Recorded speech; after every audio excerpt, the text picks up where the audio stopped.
नमस्कार दोस्तों, महादेव दैनिक YouTube channel में आप सभी का स्वागत है। इस महाशिवरात्रि के अवसर पर मैं आप सभी के समक्ष शिव विवाह की पावन कथा प्रस्तुत कर रही हूँ। सबसे पहले आप सभी को महादेव दैनिक यूट्यूब चैनल की तरफ से इस आने वाली महाशिवरात्रि की हार्दिक शुभकामनाएं। दोस्तों, हमारे पुराणों के अनुसार ऐसा माना जाता है कि इस दिन शिव और माता पार्वती का विवाह हुआ था।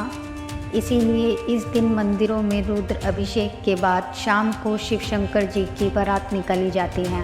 दोस्तों, आज इस वीडियो के माध्यम से हम आप सभी दर्शकों को बताना चाहते हैं कि कैसे मां आदि शक्ति ने मां सती के रूप में जन्म लिया। भगवान शिव के जीवन को संपूर्ण करने के लिए उन्होंने एक बार फिर से मां पार्वती के रूप में जन्म लिया। दोस्तों, भगवान शिव और मां पार्वती का विवाह इतना आसान नहीं था।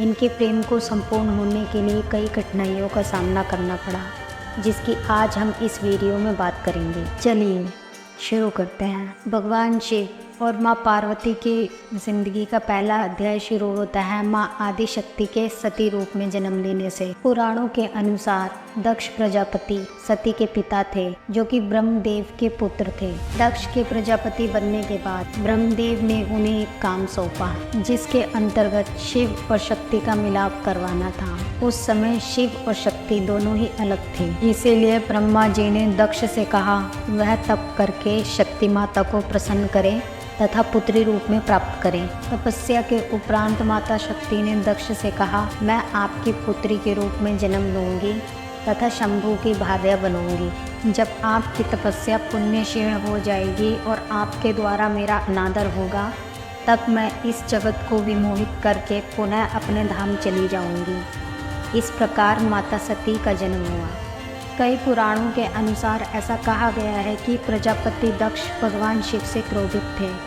उनके क्रोध में होने का एक कारण यह भी था कि ब्रह्मदेव भगवान के 5 सिर थे। इन 5 सिरों में 3 सिर तो वेद पढ़ा करते थे, लेकिन 2 सिर वेदों को गालियां देते थे, जिससे क्रोधित होकर भगवान शिव ने उनका एक सिर काट दिया। क्योंकि प्रजापति दक्ष ब्रह्मदेव के पुत्र थे, ब्रह्मदेव का यह हाल देखकर प्रजापति दक्ष शिव से बहुत ही क्रोधित हो गए और वे भगवान शिव से बदला लेने की सोचने लगे। प्रजापति का भगवान शिव पर क्रोधित होने का एक पहलू यह भी है कि दक्ष प्रजापति भगवान शिव को सती के अनुरूप नहीं मानते थे। ऐसा माना जाता है कि जब सती विवाह योग्य हुई, तब उन्होंने सती के स्वयंवर का आयोजन किया, जिसमें उन्होंने सभी देवताओं को आमंत्रण दिया, किंतु उन्होंने शिव को इस स्वयंवर में बिल्कुल नहीं बुलाया।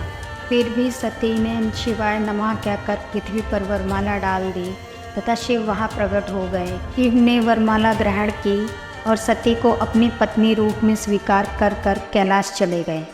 इस प्रकार अपनी इच्छाओं के विरुद्ध पुत्री सती द्वारा शिव को पति चुने जाने पर प्रजापति दक्ष शिव को और भी नापसंद करने लगे।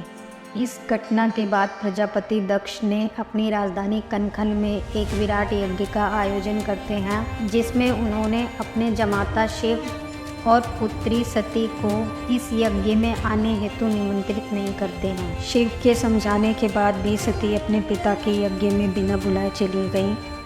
यज्ञ स्थल पर प्रजापति दक्ष ने अपनी पुत्री सती और शिवजी का घोर निरादर किया। अपमान ना सह पाने के कारण सती ने तत्काल यज्ञ स्थल में योगा अग्नि से स्वयं को भस्म कर लिया।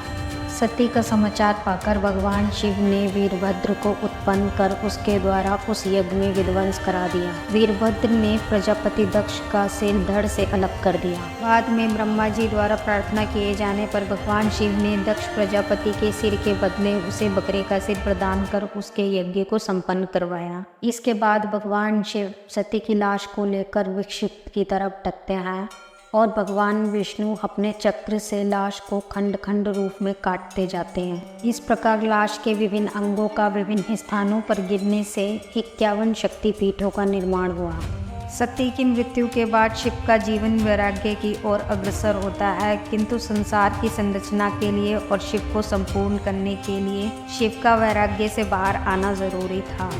शिव को वैराग्य से बाहर निकालने के लिए एक बार फिर से माँ आदि शक्ति ने हिमावत की पुत्री पार्वती के रूप में जन्म लिया। नया जन्म होने पर पार्वती ने कठिन तपस्या की और शिव जी का मन जीता। समय आने पर शिव जी ने गुप्तकाशी में पार्वती के सामने विवाह का प्रस्ताव रखा। शिव और पार्वती का विवाह फाल्गुन मास की चतुर्दशी तिथि को भगवान शिव ने वैराग्य छोड़कर देवी पार्वती संग विवाह करके गृहस्थ जीवन में प्रवेश किया था। इसी वजह से हर वर्ष फाल्गुन चतुर्दशी तिथि को भगवान शिव और माता पार्वती के विवाह की खुशी में महाशिवरात्रि का त्यौहार मनाया जाता है। दोस्तों, लोगों का ऐसा मानना है कि महाशिवरात्रि के दिन भगवान शिव पर रुद्र अभिषेक करने से, जल या बेलपत्र चढ़ाने से आपके मन की इच्छाओं की पूर्ति होती है और आपको मनचाहा जीवन साथी प्राप्त होता है।